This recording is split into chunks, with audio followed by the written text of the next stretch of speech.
Hi guys, চলে এসেছি আমি একটা নতুন ভিডিও নিয়ে। এই দেখো, আজকে আমি করব মটর আলু দিয়ে তরকারি। এই দিয়ে দিলাম তেল, এখানে দিয়ে দিলাম 5 ফোড়ন। দেখো, এখানে দিয়ে দেবো আলু।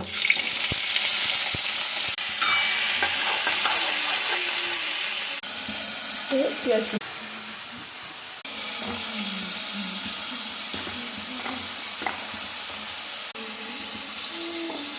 এই দেখো কত তাড়াতাড়ি পেঁয়াজ কুচি হয়ে গেল।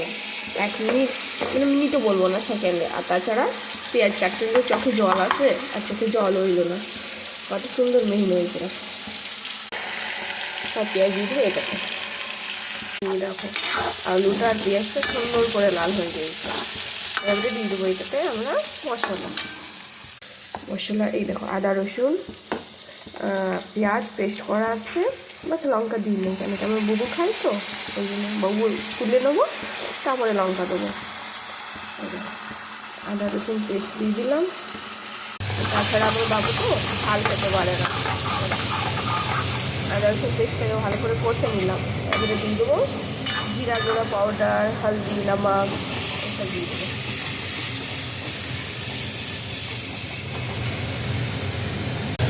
এই দেখো, আমরা বেশি মশলা দিয়ে দিলাম। জিরা গুঁড়া, হলুদ, নুন আর চিনি, একে মিক্স করে নেবো।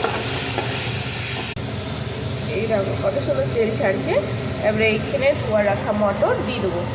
সব মটর দিয়ে দিলাম।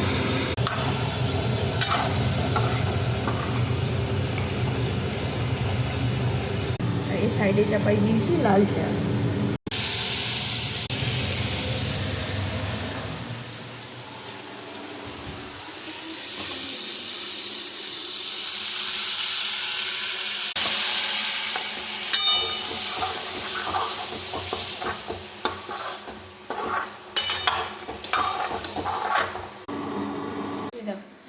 কিছুক্ষণের জন্য হাই ফ্লেমে ঢাকা দিয়ে দিলাম।